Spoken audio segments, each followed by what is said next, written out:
মুসলমান, এই আল্লাহর জিকির সবাই করে, কিন্তু এই জিকির করনেওয়ালা জাকেরের দল হইল দুইটা, একটা ইমান আইনা আর একটা ইমান না আইনা।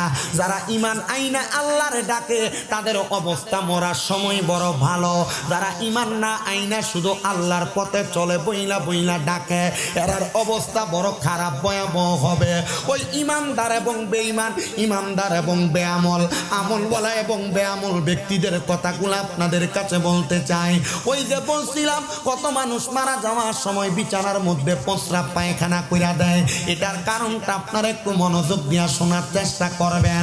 আমার আল্লাহ তাআলা যখন কোনো বেঈমান, যখন কোনো নাফরমান, যখন কোনো হারামখোর পরের হক খানেওয়ালা ব্যক্তির রুহুটা কবজ করার জন্য আজরাইলকে পাঠাবে, ওই আজরাইলে আসার আগে আমার আল্লাহ তাআলা ওই বান্দার সামনে দুইটা নীল শোকলা ফেরেশতা পাঠায়। ওই ফেরেশতারা হইল আযাবের ফেরেশতা।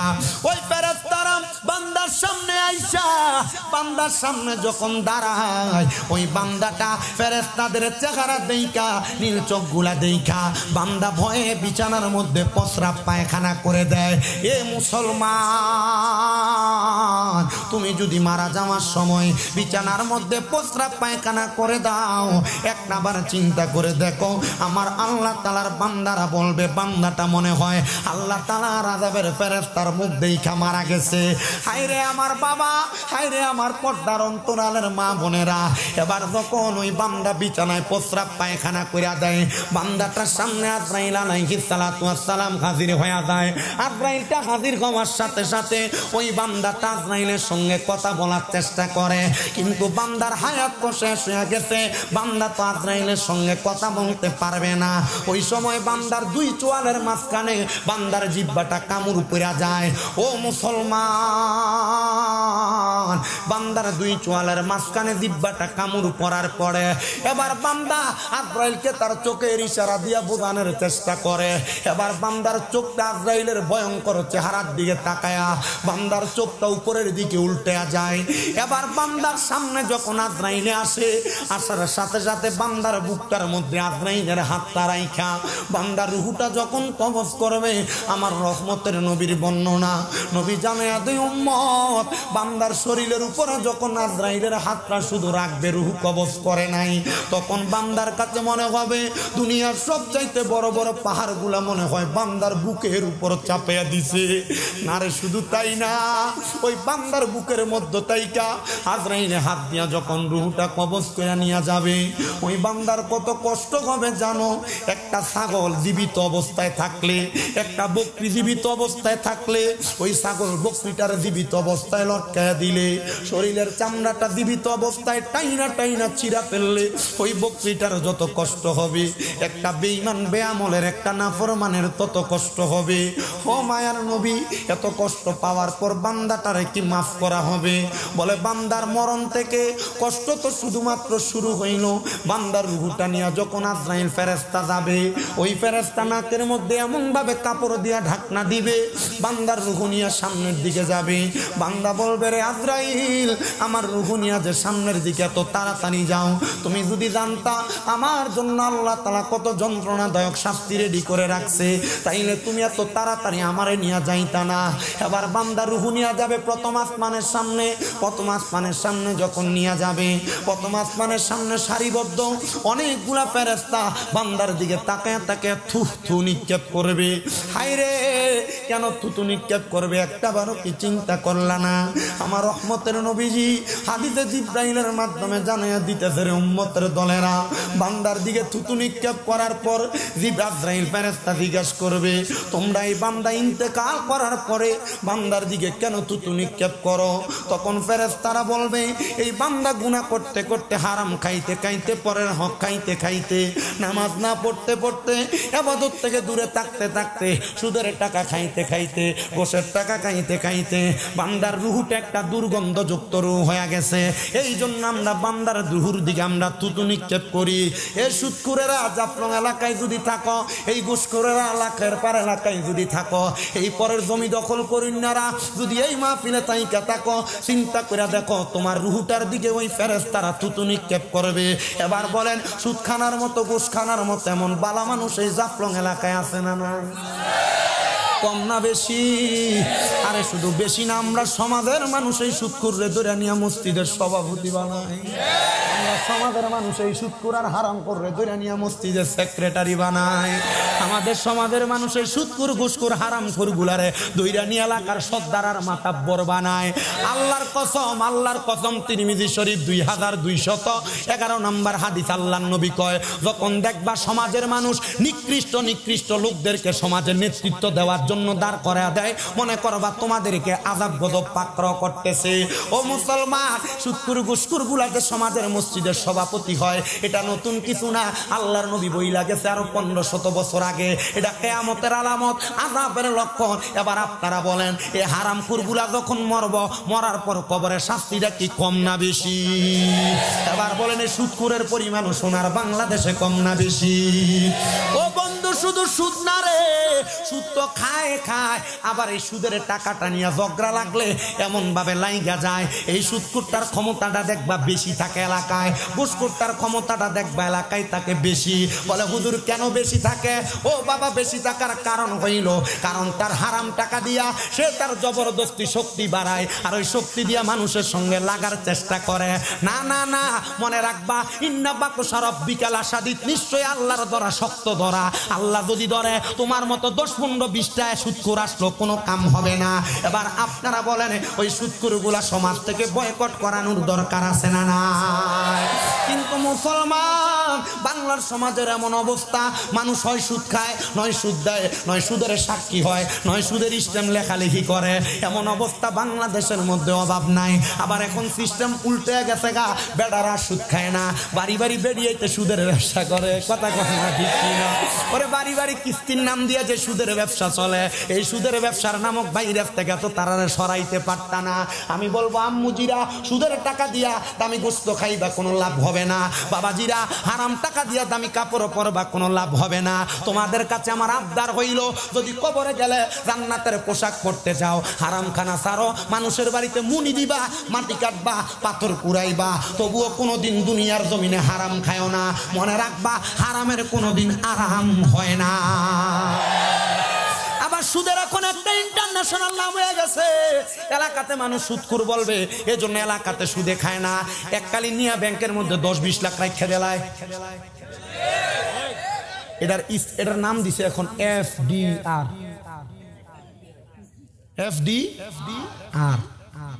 10 লাখ রাখবে, 10 বছর পরে 20 লাখ হইবে। আছে না নাই? আরেকটা সুদ আপনার ফার্ম দিয়ে খাওয়ায়, বলে হুজুর ওই সুদরা কোনটা? দেখবেন আপনারা মাঝে মাঝে বলে, তুমি যে যা ইনকাম করো সব খরচ করে ফেলো, আমরা ছেলেটার তো একটা ভবিষ্যৎ আছে, মেয়েটার ভবিষ্যৎ আছে, আসুন আমরা দুইজনে মিলে একটা DPS করি। সবই কইতেছে না, কারণ তলে তলে তারও করে রাখছে। কথা কয় না? আছে না নাই? এ মুসলমান, এই DPS নামক হারাম টাকা দিয়ে সন্তানের ভবিষ্যৎ। এই আব্বা, না না না, হাজত থাকলে যান, হাজত থাকলে যান, হাজত থাকতে পারে। কারণ আমার মনে আছে, আমি এই গত মোটামুটি 1.5 মাস আগে ওই যে গাজীপুরের পাশে, সরি টাঙ্গাইলে দেলদুয়ার থানায় আমি এক মাহফিল করছি, এই সুদের অর্জন করছি, 4-5 জন উঠে গেছি। আমি নামার পরে, নামার আগেই মোটামুটি মাহফিল কমিটির পোলাপানির চেহারা দিয়ে খুব একবার উগ্র, একবার খুব চেতা। নামার পরে হুজুর আজকে ঠিক আছে হুজুর। আমি বললাম কেন ঠিক আছে? হুজুর দেখছুন না ওয়াজের সময় যে সুদখোর উঠে গেছে গা, আমরা এলাকার বড় সুদখোর। সুদের ওয়াজের সময় যদি আপনি উঠতে যান গা, পরে আপনার যদি আমার সুদখোর মনে করে, আমি আর লেগে বাবা উঠতো না, বাবা বইয়া থাও নিরাল, সুদের ওয়াজ থেকে বাইরে এলে এরপর উঠতো। আমার ওয়াজের সাবজেক্ট কিন্তু এটা না, ওয়াজের সাবজেক্ট বাইন্দা দিচ্ছে আমার। অসুবিধা হইতেছে আপনারা? সুদ খানাটা কি বালা না খারাপ? আল্লাহ বোঝার তৌফিক দান করুন, জোরে কোন আমিন। এ মুসলমান, মুসলমান এই নবীর উম্মতের দলেরা, তাইলে ডিপিএস নামক সুদের ব্যবসা সমাজে আছে না নাই? মোহাব্বতে কোন আছে না নাই? ও বাবাই হারাম খানা সারবা। বলে হুজুর কেন?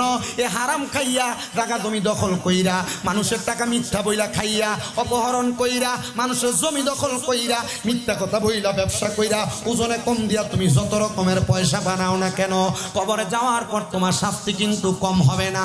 বলে হুজুর কেন? বলে হারাম কোটটা গুনাহগারটা বেনামাজিটা যখন মারা যাবে, মারা যাওয়ার পর যখন কবরে যাবে, ওই কবরে যাওয়ার আগে বান্দাটার যে লাঞ্ছনা দেওয়া হবে, এবার বলবে বান্দার ঠিকানা কোথায়? আল্লাহর কোরআন কই হারামখোর যারা কুফরি করে, মানে গুনারে গুনাহ যায় না, যারা গুনার কাজ করে তাদের ঠিকানা কোথায়? আল্লাহ কোরআনে কয় ইন্নাল্লাযীনা কাফারু মিন আহলিল কিতাবি ওয়াল মুশরিকিনা ফি নারি জাহান্নামা খালিদিনা ফিহা উলাইকা হুম শাররুল বারিয়া। নিশ্চয় যারা কুফরি করে আহলে কিতাবের অন্তর্ভুক্ত এবং শিরিক করে মুশরিক, ওই মুশরিকদের ঠিকানা তারা জাহান্নামের অতল গহ্বরে থাকবে। কয়দিন থাকবে? খালিদিনা ফিহা, চিরস্থায়ী বাসিন্দা হয়ে থাকবে। আল্লাহ তারা কারা? আল্লাহ কয় উলাইকা হুম শাররুল বারিয়া, এরা হইল দুনিয়ার সবচাইতে নিকৃষ্ট বান্দা, নিকৃষ্ট বান্দা। ও আল্লাহ, জাহান্নামের মধ্যে কয়দিন থাকবো?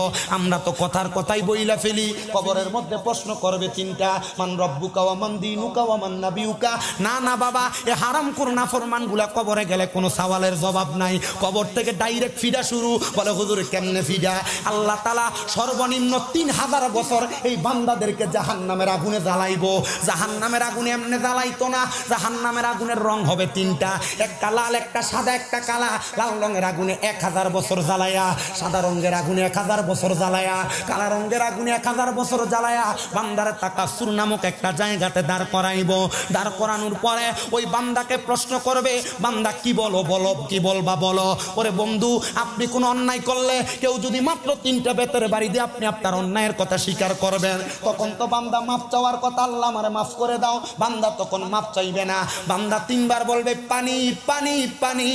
এই ময়ে ময়ে 3 বার শব্দটা ব্যবহার কইরা বান্দার জবান দিয়া যখন বের করবে, ওই বান্দাটা তখন এই চিৎকারের সাথে পানির কথা বলবে। আমার নবী যখন এই কথা বলে, নবীজির মসজিদে নববীর মধ্যে আমার নবীজির 70 মতান্তরে 72 জন আহলে সুফফার সদস্যরা বসে আছেন।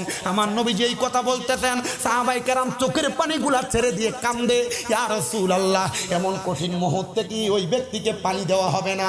আমার নবী কয় হ্যাঁ পানি দেওয়া হবে। ও বাবা, দুনিয়ার মিনারেল ওয়াটারের মতো পানি না, ওই জাহান্নামের মধ্যে যেই পানিটা দেওয়া হবে, ওই পানির হাদিসের ভাষায় কয় তিনাতুল খাবাল। ওই তিনাতুল খাবাল কেমনে দিব জানো? একটা গরম লোহার পাত্রকে, একটা মগেরে লোহার আগুনের কয়লা যেমন লাল প্রজ্বলিত থাকে, একটা লোহার পাত্রে এমন প্রজ্বলিত কইরা অন্যান্য জাহান্নামীদের রক্ত আর পুজেই বোতলের মধ্যে, এই পানির পাত্রের মধ্যে কইরা বান্দাকে দেওয়া হবে। নবীজি, তারা কি এই পানিটা পান করবে? বলে হ্যাঁ পান করবে। নবী গো, তারা কেমনে পান করবে? রক্তপুষ তো মানুষ খাইতে পারে না, মানুষ এই রক্তপুষগুলা কেমনে মুখের মধ্যে দিবে? বলে হ্যাঁ, যখন নাকের মধ্যে তৈরা তারা রক্তপুষগুলা তাদের মুখের মধ্যে ঢাইলা দিবে, তাদের জিহ্বাটা গইলা, পেটের নাড়ি বুড়ি গুড়া গইলা তাদের বাথরুমের পায়খানা রাস্তা দিয়ে বের হয়ে যাবে। ও মুসলমান, নামাজ ছাইরা দাও তোমার বিষয়, রোজা ছাইরা দাও তোমার বিষয়, ইবাদত ছাইরা দাও তোমার বিষয়, হারাম খাও তোমার বিষয়। কবরে গেলে যদি এই শাস্তিগুলা মরণ থেকে ভোগ করতে পারো তোমার ব্যাপার। তুমি দুনিয়াতে 5টা পাপে কাজ করো, আমার কোনো অসুবিধা নাই, গুনার কাজ করো অসুবিধা নাই, তবে মরার পরে এই শাস্তিগুলা সামান্যভাবে হইলেও উপভোগ করা লাগবে। এবার সাহাবায়ে কেরাম এই কথা শুইনা 40 জন সাহাবায়ে কেরাম বেহুশ হয়ে পড়ে রইছে। আনাস ইবনে মালিক রাদিয়াল্লাহু তাআলা আনহু বলে, আমি তাকায়া দেখলাম বাকি 30 জন সাহাবী গড়াগড়ি করে কান্নাকাটি করতেছে। আমি জিগাইলাম, নবী, ও মায়ার নবী গো, নাফরমান বেআমলের জন্য আপনি এই কথাটা বললেন, কিন্তু মায়ার নবী যারা মুমিন, যারা আমলওয়ালা, তাদের ব্যাপারে কিছু বলেন না। আমার নবী আল্লাহর কোরআনুল কারীম তেলাওয়াত করে শোনাই, ইন্নাল্লাযীনা আমানু ওয়া আমিলুস সলিহাতি উলাইকা হুম খায়রুল বারিয়া। নিশ্চয় যারা ঈমান আনে এবং নেক আমল করে, এরা হইল দুনিয়ার সবচাইতে উত্তম ব্যক্তি। এবার আল্লাহর নবীর তিরমিজি শরীফের আরেকটা হাদিস শরীফের ব্যাখ্যা পড়তে যাইয়া আমাদের কুমিল্লা আলিয়া মাদ্রাসার হেড মুহাদ্দিস হুজুর উনি বলতেছে, ইমানদার বান্দা মরার সময় এমন কষ্ট পাবে না। আমি জিজ্ঞাসা করলাম, হুজুর বেঈমানের মরণের অবস্থার বয়ান করলেন, এক হাদিস করাইলেন 3 দিন লাগায়া, ইমানদার ইমানদারের হাদিসটা জানি কয়দিন লাগে পড়ান। হুজুর কয় বাবা ইমানদারের হাদিসটা পড়তে গেলে অনেক লম্বা হাদিস, আমি শর্টকাট সময় তোমাদেরকে পড়ায়া শোনায়া দেই। আমার হুজুর আমার কাছে বলতেছে, ও বাবা শোনো, ওই দিন ক্লাসের মধ্যে যায় দেখি ছাত্র শুধু আমি হুদা একজন।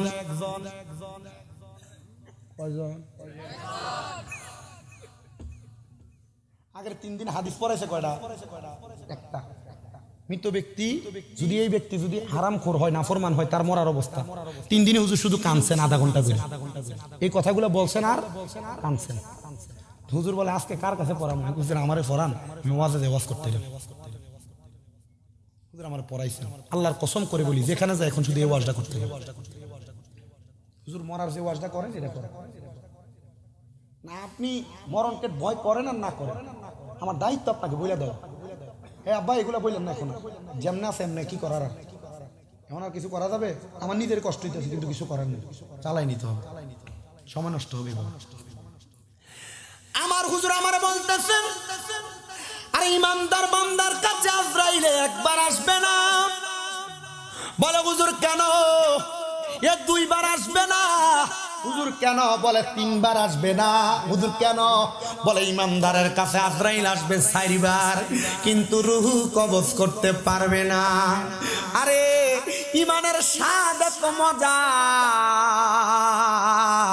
ইমানদারের এত দাম, ইমানওয়ালা আমলওয়ালা ব্যক্তিটার কত মর্যাদা একটু জাননি? আমরা সুন্নিরা যে নবী নবী করি এটার উদ্দেশ্য অন্য কোনো কিছু না, কারণ আমার নবী ইমানদার আর বেঈমান চিনে দিয়া গেছে। ওই ইমানদাররা যদি নবীর পথ অনুসরণ কইরা দুনিয়া থেকে যাইতে পারে, মরার পর মিল্লাতে রাসূলুল্লাহ বইলা কবরে দিতে দেরি, নবীজির কুল মুবারকে নিতে দেরি হবে না। ওরে বন্ধু, ইমানদারের কাছে আজরাইল আইসা ইমানদারের বুকটা বরাবর হাতটা দিব, বুকের মধ্যে হাত দিলে 2 জন ফেরেশতা আজরাইলকে ডাক দিবে, রে আজরাইল ইমানদারের রূহ এমনে কবজ করা যাবে না। বলে কেন কবজ করা যাবে না? বলে ইমানদারের বুকের মধ্যে আল্লাহ নবীর ভালোবাসা আছে, এই জন্য ইমানদারের রূহটা কবজ করা যাবে না। এবার আজরাইলে হাত দিবে, বিপদ শিকার নূর চেহারার নূরের দিকে কপালটা বরাবর। আজরাইলে হাত দেওয়ার সাথে সাথে কপালের মধ্য থেকে আওয়াজ আসবে, আজরাইল কপাল দিয়ে রূহ বাহির করা যাবে না, কারণ ইমানদার নামাজ ছাড়ে না। আজরাইল ইমানদার 5 ওয়াক্ত নামাজ পড়া এই কপালটা আল্লাহর দরবারে সেজদায় ঠেকাইয়া দিছে, এই জন্য ইমানদারের কপাল দিয়ে রূহ বাহির করতে পারবা না। আজরাইলে হাত দিবে ডান দিকে হাত দিয়ে বলবে, রে আজরাইল না না রূহ বাহির করতে পারবা না। বলে কেন?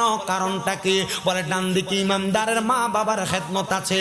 বাম দিকে হাত দিবে, বাম দিক থেকে জবাব দিবে, আজরাইল বাম দিক থেকে রূহ কবজ করা যাবে না। বলে কেন গো, কেন কবজ করা যাবে না? বলে বান্দার বাম দিকে আছে তার দান এবং সাদাকা। হুজুর বুঝতে পারলাম, রূহ কেমনে কবজ করবো আল্লাহ আপনি বলেন না। আল্লাহ বলবে যেই ব্যক্তি ইমানদার সেই ব্যক্তির জবানে কালেমা আসবে, মরার আগে একবার হলো কালেমা পড়ে ইন্তেকাল করবে। তাহলে ইমানদার যারা মরার সময় কালেমা নসিব পাবে তারা, বলেন না ইমানদার যারা মরার সময় কালেমা নসিব পাবে তারা। ও বন্ধু সুন্নি কন, এই দল কন ওই দল কন, ফারাফারির দরকার কি? মরার সময় ইমান নিয়ে মরছে কে চেহারার দিকে তাকান, টের পাওয়া যাবেন। কথা কন না ঠিক কিনা? হে মুসলমান, মরার সময় চেহারার দিকে তাকান, টের পাওয়া যাবেন। মরার পর কবর খুইরা দেখেন, 40 দিন পর টের পাওয়া যাবেন। মরার পর তার জন্য মুরাকাবা কইরা দেখেন, টের পাওয়া যাবেন। দরকার নাই মারামারি কাটাকাটি।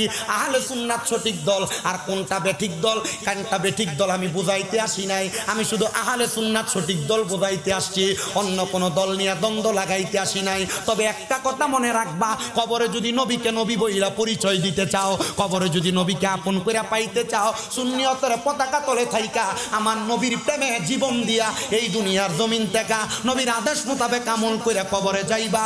আল্লাহর কসম, দুনিয়া কবরে হাসর মিজান ফুলসেরাতে কোনো ভয় থাকবে না।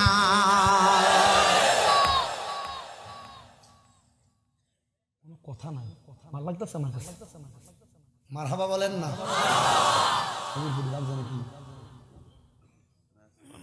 বাসায় না? এ মুসলমান ইমানদার গভীর মনোযোগ দিয়ে বয়ান শ্রবণ করার চেষ্টা করবেন রে বাবারাম। এবার আজরাইল আসবে ইমানদারের কাছে।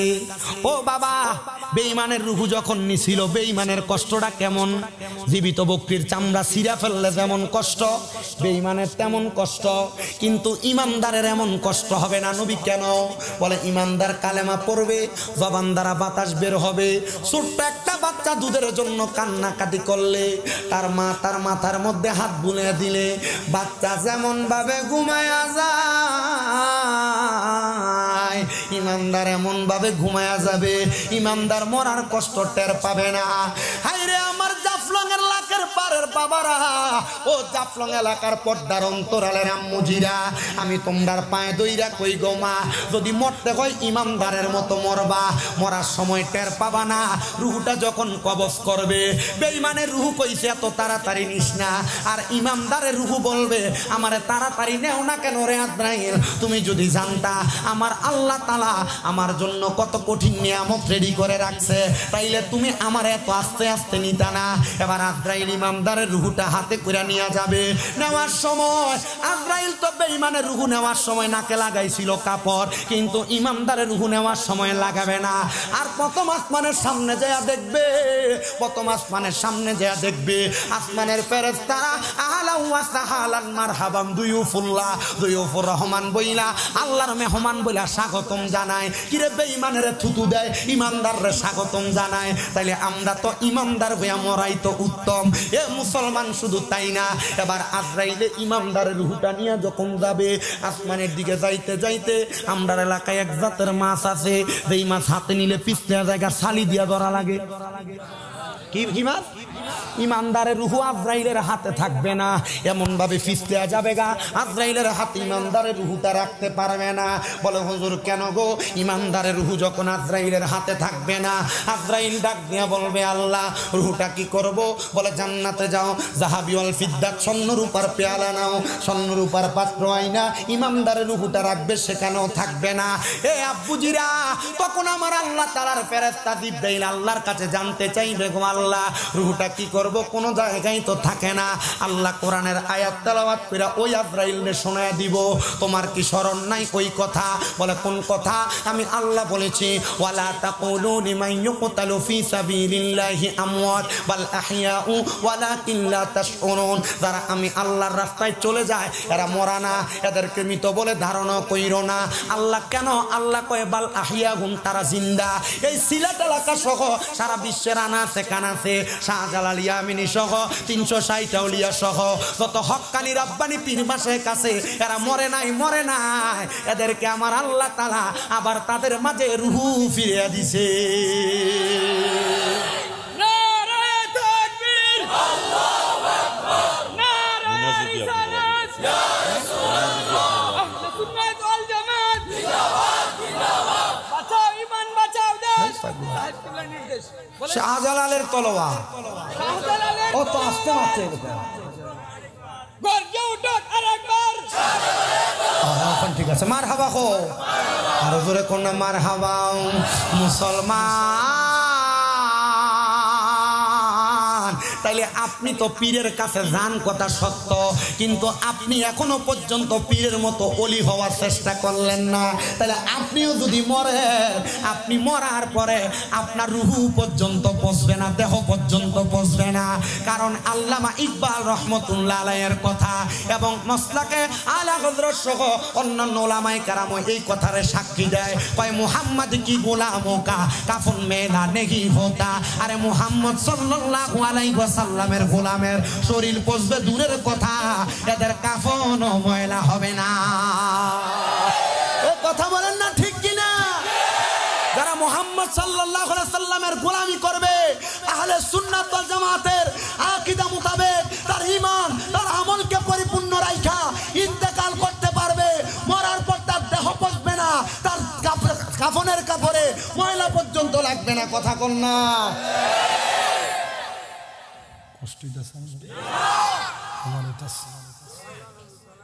মাথা বেদনা করে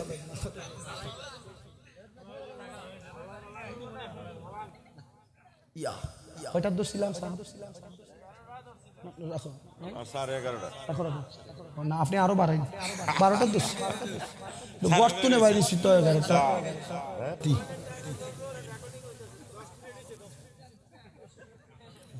আমি যে ওয়াজ ধরছি তোমার কাছে 1 ঘন্টা 10 মিনিট হইল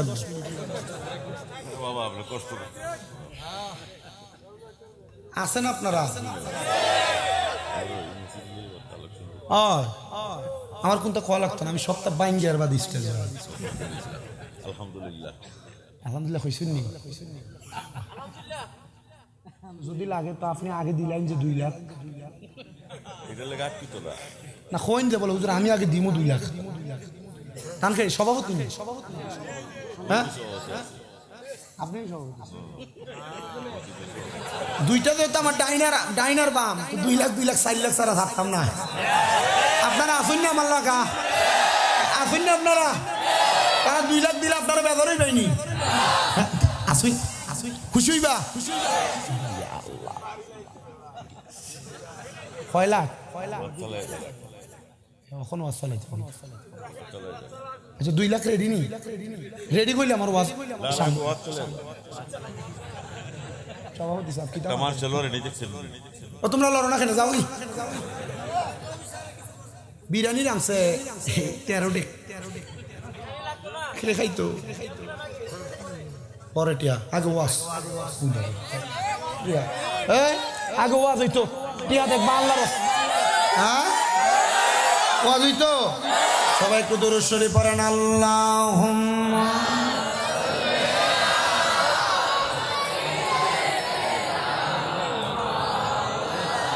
এই অজুদ ভাই ওয়া আলা আলি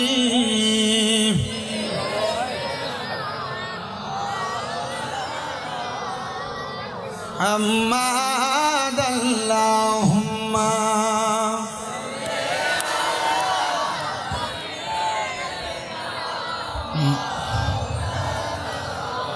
محمد وعلى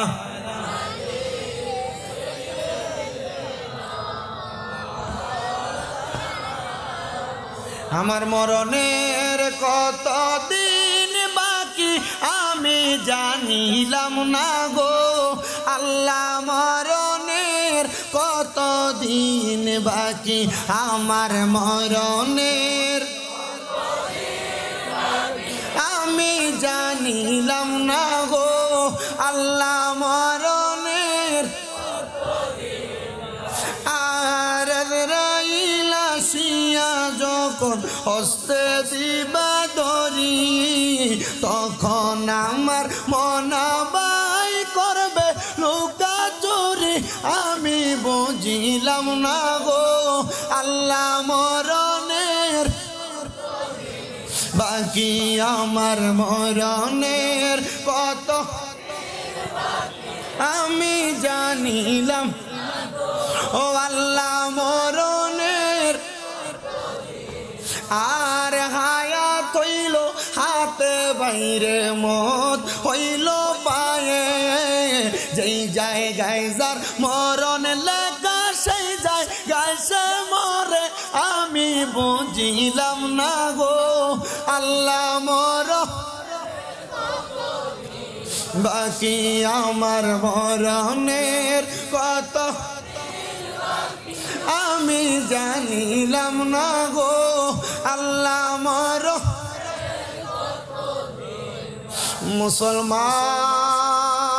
মুসলমান এ নবীর উম্মতের দলেরা এবার যখন ইমানদার বান্দার রুহুটা কবজ করলো রুহুটা কবজ করার সাথে সাথে ইমানদার বান্দাটার উপরে নিল উপরে নেওয়ার সময় ইমানদার বান্দার রুহুটা আজরাইলের হাতেও থাকে না এবার আমার আল্লাহ তাআলা ইমানদার বান্দার রুহুটা আবার ইমানদার বান্দার ভিতরে ফিরিয়ে দিবে এ নবীর উম্মতের দলেরা ইমানদার বান্দারে ফিরিয়ে দেওয়ার পর বান্দার তো একটা ঠিকানা আছে বান্দা কোথায় থাকবে ও আল্লাহ, বান্দা তো বড় কষ্ট করে ঈমান আনছে, বড় কষ্ট করে ইবাদত করছে, আল্লাহ বান্দার ঠিকানা কোথায়?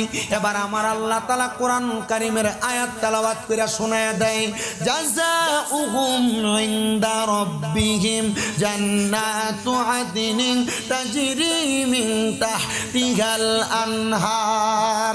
আমার আল্লাহ তাআলা জানায় দেয়, বান্দা এই ঈমানদার বান্দার জন্য পুরস্কার হইল আমি আল্লাহ তাআলা তাদেরকে জাযা প্রদান করব। ইনদা আল্লাহ তাআলা জাযা প্রদান করব। আল্লাহ কি জাযা দিবেন? কয় জান্নাতু আদনিন, ওই জাযার নাম হলো জান্নাতুল আদন। আল্লাহ জান্নাতুল আদন যে দিবেন, ওই জান্নাত কেমন? আমার আল্লাহ কয় তাজরি মিন তাহতিহাল আনহার, এত সুন্দর, নিচে দিয়ে একটা নহর প্রবাহিত হয়। এই মাসটা শাবান মাস, আগে যেই মাস গেছে ওই মাসটা রজব মাস, ওই নহরটার নাম র আলিফ জিম বা রজব নদী। ও মুসলমান, কেন কেন কেন রজব? ওই রজব নদীটার মধ্যে 4 প্রকারের পানি থাকবে।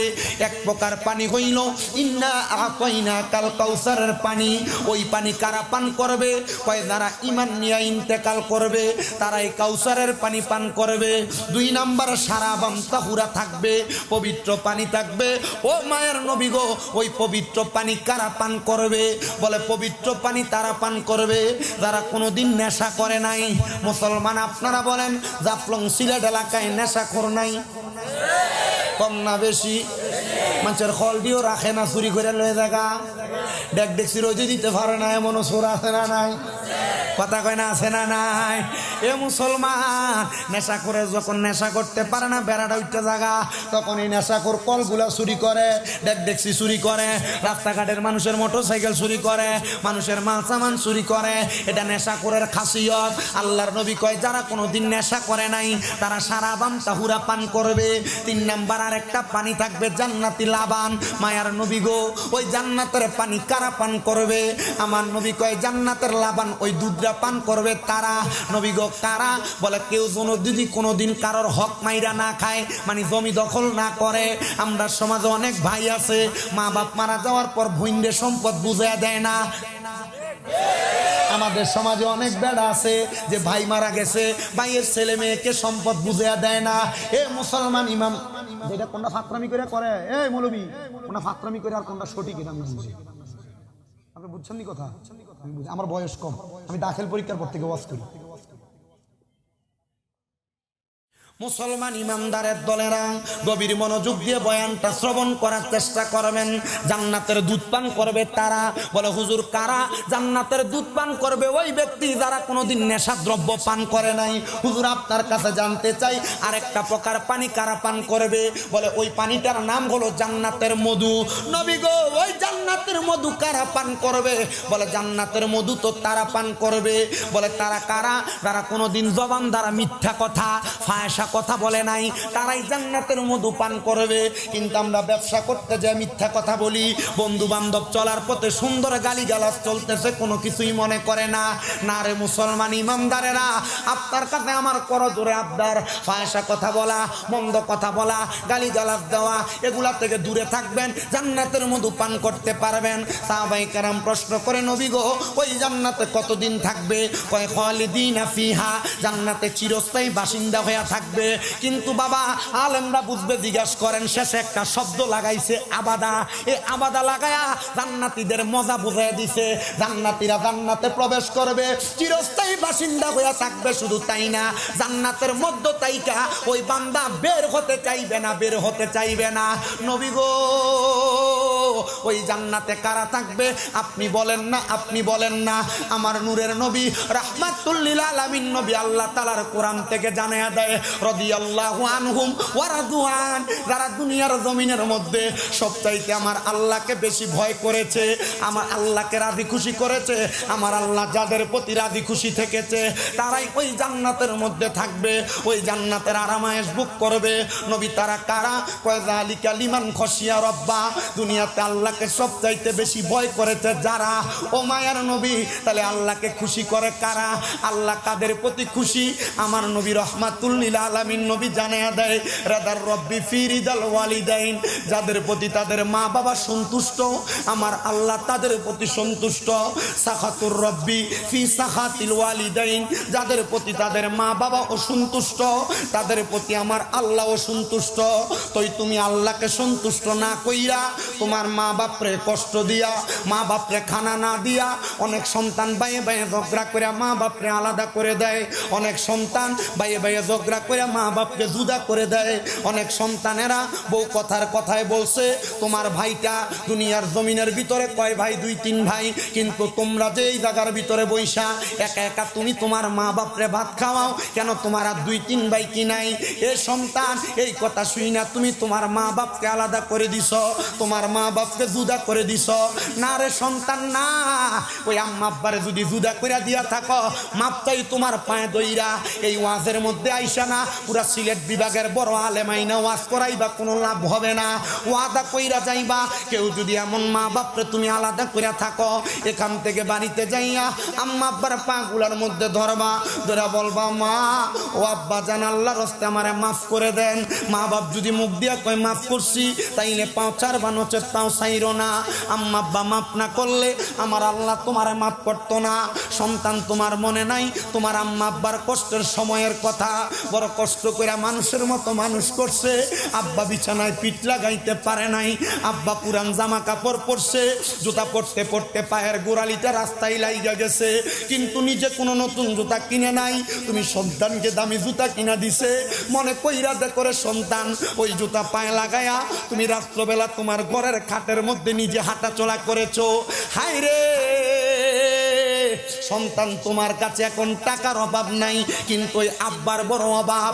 আব্বা জান অন্ধকার কবরে, সন্তানের দলেরা তোমার মা বড় কষ্ট করে তোমার মানুষ করছে।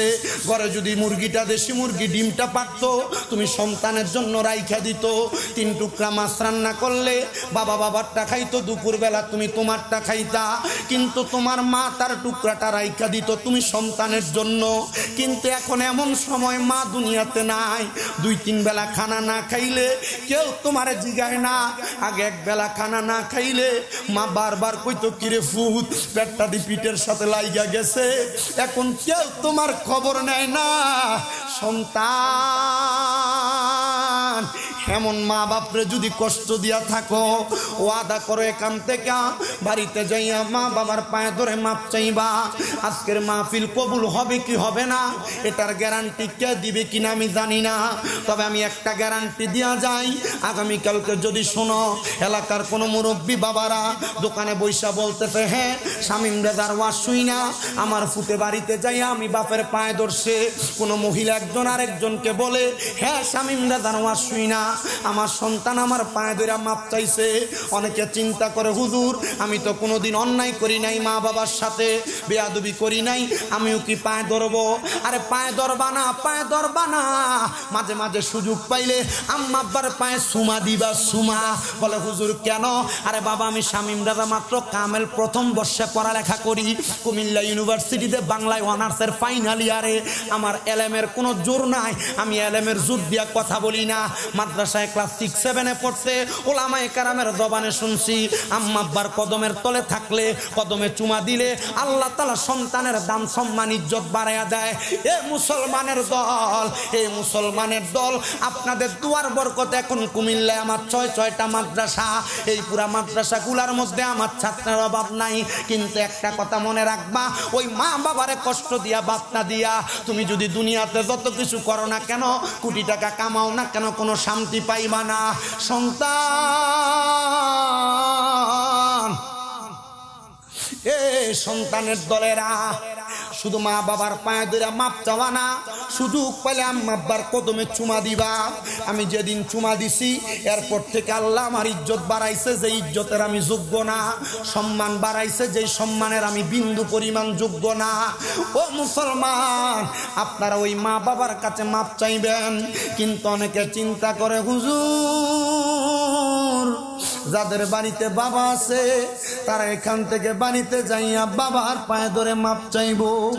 আমার তো আব্বা নাই, আমি কার পায়ে ধরে মাপ চাইবো?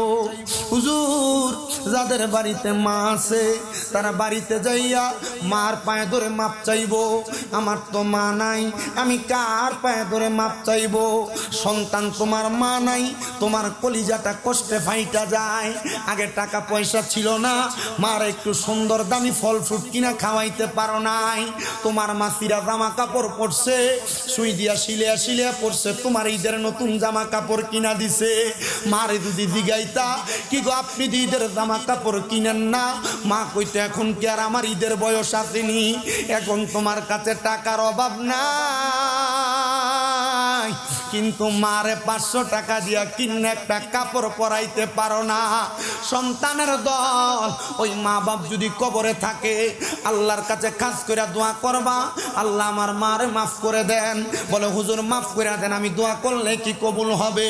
রহমতের নবীর ঘোষণা, দুনিয়াতে কোনো সন্তানের মা মারা যাওয়ার পরে, বাবা মারা যাওয়ার পরে ওই সন্তান যদি রব্বির হামহুমা কামা রব্বায়ানি সগীরা বইলা চোখের মনি কুঠার মধ্যে একটা মাছির মাথা পরিমাণ পানি ছাইরা দিয়া কান্দে, ওই পানিটা মাটিতে পড়ার আগে আমার আল্লাহ তাআলা তার মা বাবার জীবনের গুনাহ মাফ করে দেয়।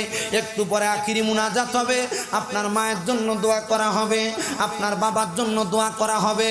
অনেকে চিন্তা করে হুজুর মা বাপ মরে গেছে আর কিসের দোয়া, মরলে তো দায়িত্ব শেষ। কিন্তু না না না, আমার নবীকে বনু সালমা গোত্রের এক লোক প্রশ্ন করি, ইয়া রাসূলুল্লাহ হাল বাকিয়া মিন বিররিয়া বুয়াইয়া শাইউন আবার রুহুমা বিহি বাদা মাউতিহিমা। নবী গো আপনি বলেন না আমাদের মা বাবা মারা যাওয়ার পরে আমাদের কোনো দায়িত্ব আছে কিনা? আমার নবী কয় কলা না, অবশ্যই দায়িত্ব আছে। নবী গো দায়িত্ব কি? কয় 1 নাম্বার দায়িত্ব আসসালাতু আলাইহিমা, তার জন্য দোয়া করা। 2 নাম্বার দায়িত্ব ওয়াল ইস্তিগফারু লাহুমা, তার জন্য ক্ষমা প্রার্থনা করা। 3 নাম্বার দায়িত্ব ওয়া ইনফাযু আহাদিহিমা, আম্মা আব্বার জন্য আম্মা আব্বার ঋণ থাকলে পরিশোধ করা, ওয়াদা পূরণ করা। 4 নাম্বার দায়িত্ব ওয়াসিলাতির রাহমিল্লাতি লা তুসালু ইল্লা বিহিমা, মা মারা যাওয়ার পর মার বংশদের সাথে, বাবা মারা যাওয়ার পর বাবার বংশদের সাথে সম্পর্ক বজায় রাখা, আত্মীয়দের সাথে সম্পর্ক বজায় রাখা। আর 5 নাম্বার ওয়াইক্রামু সাদিকিহিমা, মা বাবার বয়সী মুরব্বীদের সাথে মুরব্বীদেরকে সম্মান দেওয়া। বলে হুজুর এটা করলে লাভ কি হবে? এটা করলে তোমার বাবার বয়সী কোনো বয়স্ক মানুষকে সম্মান করলে, ইজ্জত করলে, খাওয়াইলে, পড়াইলে আল্লাহ তাআলা তোমার বাবার কবরে প্রশান্তি দান করবে। মায়ের বয়সী কাউকে খাওয়াইলে পড়াইলে আল্লাহ তাআলা তোমার মার কবরে প্রশান্তি দান করবে। সন্তান, তোমার মা দুনিয়াতে বাইচা থাকলে, বাবা দুনিয়াতে বাইচা থাকলে, তুমি যদি তোমার মারে যদি তুমি মাসে 1000 টাকার ফল কিনা খাওয়াইতা, 12 মাসে 12,000 টাকা লাগতো। মা বাপ বাইচা থাকলে যদি ভাত খাওয়াইতা, তাইলে 2000 টাকা করে মাসে মা বাবার পেছনে খরচ হইলে 12 মাসে 24,000 টাকা খরচ হইতো। কই তোমার মা বাবার পেছনে তো তোমার টাকাটা খরচ হয় না। মা বাবা অন্ধকার কবরে তোমাকে লাখ লাখ টাকার বাড়ি দিয়া গেছে, সম্পদ দিয়া গেছে, ক্ষেতের জায়গা দিয়া গেছে। হায় রে, ওই মা বাপ তো অন্ধকার কবরে চইলা গেছে। তোমারে যদি এই সম্পদ না দিয়া যাইতো, যদি ভাড়া থাকতা, মাসে যদি 5,000 টাকা করে ভাড়া দিতা, 12 মাসে 60,000 টাকা ভাড়া লাগতো। ওই তোমার মা বাপ তোমার কাছে ভাড়াগুলা চায় না। আম্মা আব্বা কবরে আছে, ওই আম্মা আব্বার কবরটা যেন আল্লাহ জান্নাতি খাবার দিয়া ভরপুর করে দেয়। একটা সন্তান শুধু দাঁড়াইবা, হুজুর আমার মা নাই, মুনাজাত হবে দোয়া করবেন। হুজুর আমার বাবা নাই, মুনাজাত হবে দোয়া করবেন। মা বাপ 2 জন নাই, মুনাজাত হবে দোয়া করবেন। আমার সন্তান বিদেশ, মুনাজাত হবে দোয়া করবেন। আমার ব্যবসায় বরকতের জন্য মুনাজাতে দোয়া করবেন। আমি মসজিদের কাজটার জন্য 1 লাখ টাকা আমার মা বাবারে মোহাব্বত করে দান করে দিব। যদি থাকেন একজন হাতটা বাড়াইবেন। আমি 10টা দন্য মায়ের দন্য সন্তান চাই, কারণ আমি জানি এই এলাকার মধ্যে স্টোন প্রেসার মানে পাথর ভাঙ্গার ব্যবসায়ীর অভাব নাই। আপনার কাছে টাকা আছে, পয়সা আছে, এ ব্যবসায়ীরা প্রবাসীরা আপনাদের কাছে আমার আবদার 1 লাখ টাকা করে দাবি করছি 10টা মানুষ মসজিদের কাজের জন্য। মনে রাখবেন দুনিয়াতে যে একটা মসজিদ বানায় আল্লাহ তার জন্য জান্নাতে একটা ঘর বানায়। একজন শুধু বলবে হুজুর আমি 1 লক্ষ টাকা আল্লাহর ঘরের জন্য দিব, পারলে এখন দিবেন, না পারলে 2 মাস পর, না পারলে 5 মাস পর, না পারলে 1 বছর পর দিবেন। 1 লক্ষ টাকা হুজুর আমার মা নাই, মা বাপ থাকলে খাওয়াইতো। হুজুর আমার বাবা নাই, বাবা থাকলে খাওয়াইতো। 1 লক্ষ টাকা আমি আমার মা বাবার জন্য দান করে দিবে মসজিদে।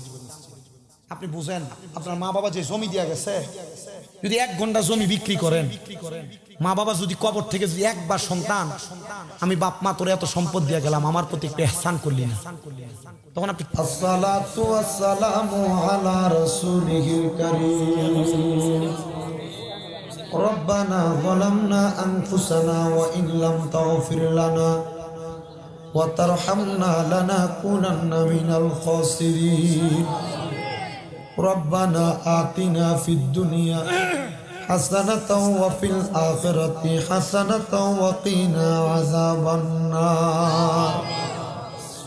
या इलाही रहम फरमा मुस्तफा की वास्ते खुले दे दरवाज़े रहमत गदा की वास्ते रहमतुल लिल आलमीन खत में रसूल जाने जगह अहमद हामिद मोहम्मद मुस्तफ़ा की वास्ते मबूदो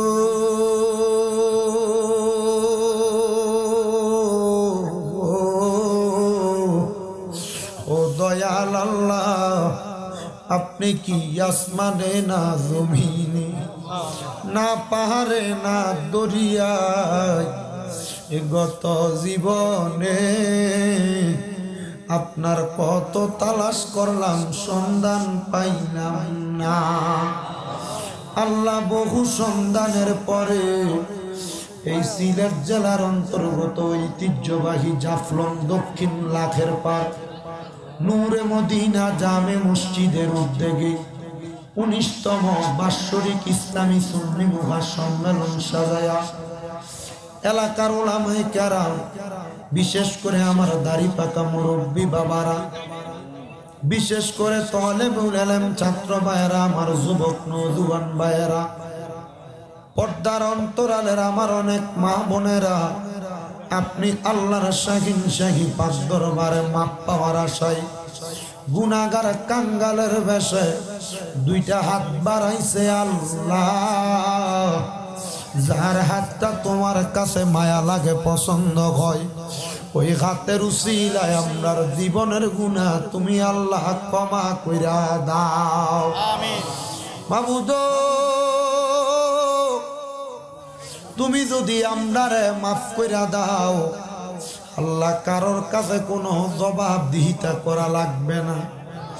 যদি রহমত দিয়া ভরপুর কইরা দাও গো আল্লাহ, তোমার রহমতের কোনো কমতি হবে না গো আল্লাহ। রহিম রহমান নামটি তোমার আল্লাহ আছে আমরা আর জানা,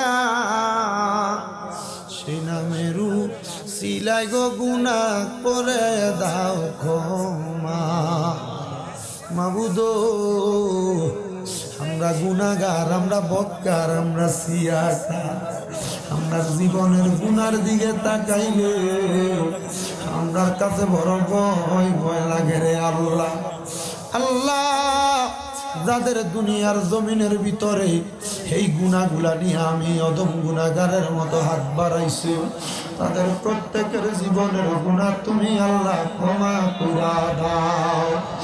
ও দয়াল আল্লাহ, ফরিয়াদ তোমার দরবারে গমনে আজকের মুনাজাতে কে জানি হাত বাড়াইছে, কার জানি জগতের মধ্যে বাবা নাই, যেই বাবা রিক্সা চালাইয়া মাটি কাইটা মাথার গাম পায়ে ফালাইয়া পরের বাড়িতে বদলার কাম কইরা সন্তানরে মানুষের মতো মানুষ করার জন্য আব্বা সন্তানরে দুনিয়ার জমিনে দুনিয়ার আলো দেখাইয়া অন্ধকার কবরের বাসিন্দা, এমন আব্বার কবর তুমি আল্লাহ জান্নাতের বাগান বানাইয়া দাও।